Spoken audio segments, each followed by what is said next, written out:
Welcome legendary musician and author of Sex, Money, Kiss, Gene Simmons.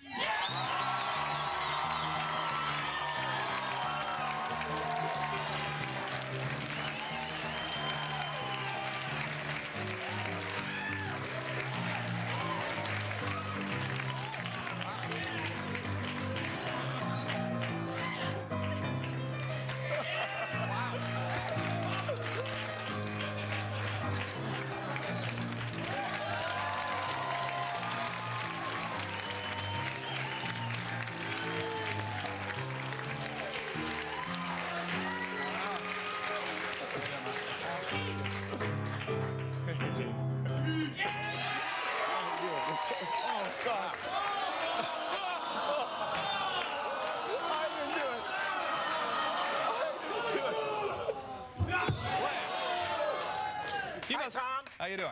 You must be used to that, though. Well, right? That must happen a lot. Not from a man.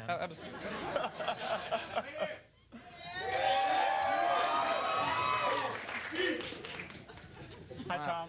How you doing? You're not used to getting makeup on your clothes when you're hugging other guys in the band and stuff? Oh, God. We knew each other from backstage. I was the guy that was responsible for that. You actually did Glenn's makeup. Yeah, we did Ace's makeup on him.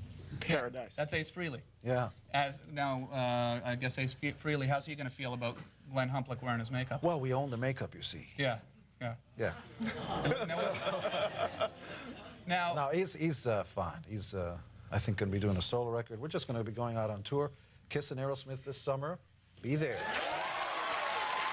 Now, you guys probably have you toured with them before?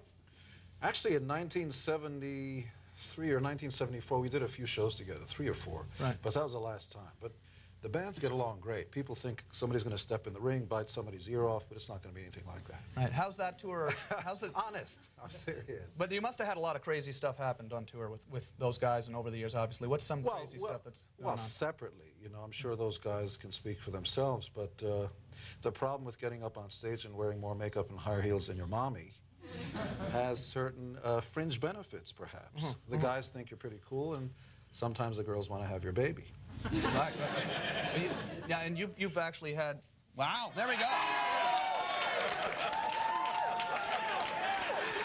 Glenn, close your eyes. Close your eyes, Glenn. Do the thing. I heard you did something before the show. Close your eyes. Close your eyes. There we go. Okay. I wanted to get a joke. Backstage, we were putting the makeup on, and I asked him to close his eyes, which I'm sure he's very comfortable doing. Oh, yeah, and I stuck out the front. Well, I didn't stick it in all the way. I heard it was pretty close. Pretty close. Okay, well, we'll talk. We'll really get into it in a minute. We'll be back with Gene Simmons right after this break.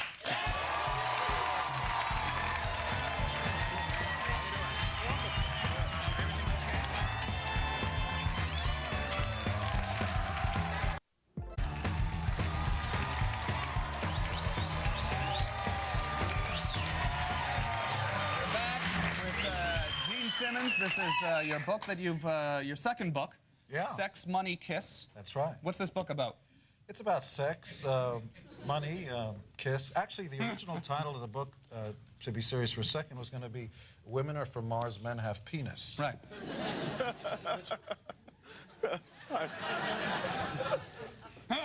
And you know, basically what you're saying in this book, though, you're basically saying in this book that there's pretty well nothing else to life other than sex and money. Well, it depends on your point of view. What's good for the gander is not really good for the goose. I've never been married, but as a professional, I understand you've been through the gauntlet. Yes, I have. Yes. And you see, the only thing wrong with the design, or so the book goes into, is that women make 1 or 2 eggs, as far as I know. That's what I've been told by women. We make billions of sperm. Carl Sagan-like, billions and billions. And for the healthy ones among us, we make even billions more, 5 minutes to an hour after that. Right. And some women believe that every one of those sperm is only for her. You really believe that little girl over there, the one with the white, yes, You like the white her a lot. top. You like her quite a lot. Well, I don't see a guy around. I like all girls a lot. I understand you like 4,700 girls. Is that correct? You've slept with 4,700 women. Is this? Well, I didn't sleep. I didn't sleep with all of them. No. I just screwed them all. Yeah. But you actually keep like a, how do you know it's 4,700, first of all? It's interesting you say that because the first book that I wrote, Kiss and Makeup, the publisher actually wanted to know. You know, they want to know the who, what, when, where, and how, and you have to back up statistics. And I figured I may as well count the photos because I'm a big fan. You see, Jillian Barber, she's in here. Kathy Griffin. Okay, we don't have to get into that. No, We can talk to them when they get out here. But you know, so you have 4,700 Polaroids somewhere, and that's how you know how many. Because Glenn has a similar technique. He has a photo book with like 75 women in it or something, right? I wish. Yeah. Yeah. Okay, but I really think people take this stuff too seriously, and I don't want to piss off anybody. But the truth is, you know, we both share the planet, and women and men have to figure out how to live here together. And what's good for me is not necessarily good for you, as long as we're upfront about it. I mean, that's my public service message for today. Just realize that, yeah. Just realize two things, all the women in the world. Number one, you can't have any of our money. We know you want to go and work for your own money because you're a modern 21st century woman. Feminism is alive and well. We know you don't want our money. Therefore, when we get divorced, you're not going to reach into our pockets. Number two... No, I hear you. My wife took me for everything. I'm sorry, I'm not familiar with the alimony payments I have to put up with is just, it's driving me into the... Drew would never do that. No, she didn't have to. And number two, the biggest problem is that women should just get used to the fact that we also want... We do love you with all our hearts, with all our souls, but we also love your mommy and your sister, too. Can I understand exactly, like, okay, so after you have... I just want to understand fully this Polaroid thing. Every time, you always... No, do they not ever... every time. So they consent to the photo? It's always consensual. I think you've got to respect a woman first and foremost. You don't like sneak or hide. No, that's disrespectful. Hiding, it's full disclosure. Okay. See, I would do what wives wouldn't do. I would tell a girl beforehand what the rules of the land are. A wife will tell you nothing about how much it's going to cost you. So do you have 4,700 photos or 4,600? 76, 47. And you don't show anyone the photos? Oh, everybody. Anybody I've ever had a relationship with. Anybody I've ever had a relationship with. See, I believe in full disclosure. This stuff may come off as funny to a lot of people, but I believe in truth and justice and all that stuff before the fact. But I believe in showing everybody. This is Shannon, right? Shannon saw all the photos. You've been with Shannon for... 20 years. 20 years. Yeah, 20 years! So is that the key to a successful relationship, do you think? No, I think the key is you've got to be able to make a conscious choice every single day. The idea with marriage, which is an institution you have to be committed to, that sounds like a nut house, doesn't it? Is that you don't have any choice. Committed. Once you commit to something, tomorrow, if you change your mind, it's too late. And I believe that relationships and love and in anything should be a daily decision. If I want to stay together with Shannon one more day, it's going to be my decision and likewise for her. So 20 years it's been conscious, daily, weekly, yearly decisions of, gee, I love this stuff. I love you. I care about you. Let's do it some more. But if at any time anybody wants to leave, the door is wide open. And I strongly urge all relationships to be like that. And the girls are saying, hell no. Well, you obviously know what you're doing. You've been with her for 20 years. That's hard to do in this town. And with your sister, I couldn't even handle 5 months. Okay, so we have a clip of something here. Yes. From Melbourne. Is this July 22nd, the Kiss Symphony, a live force coming out on Kiss Records, Sanctuary Music, and it's the Melbourne Symphony Orchestra, all 70 pieces in full Kiss makeup with Kiss in full bombast at Melbourne Stadium, and this is a show of shows. You guys should have been there. It rocks. Okay, you want to have a look at that? Should we have a look at that? Yeah, let's look. Okay. Cool. Here we go. Kiss in Melbourne.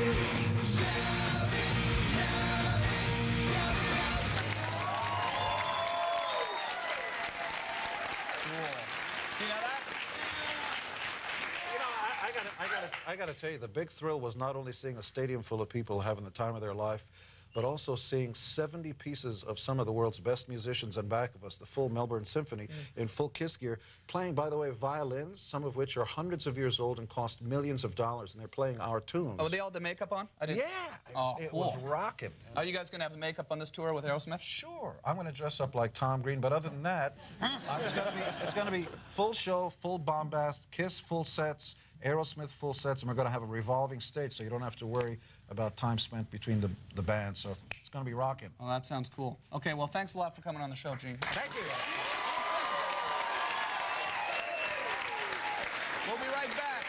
After this, with Jillian Barbery.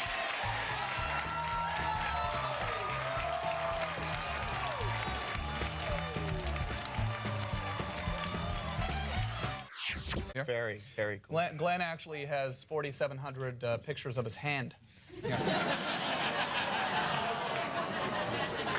When she isn't hosting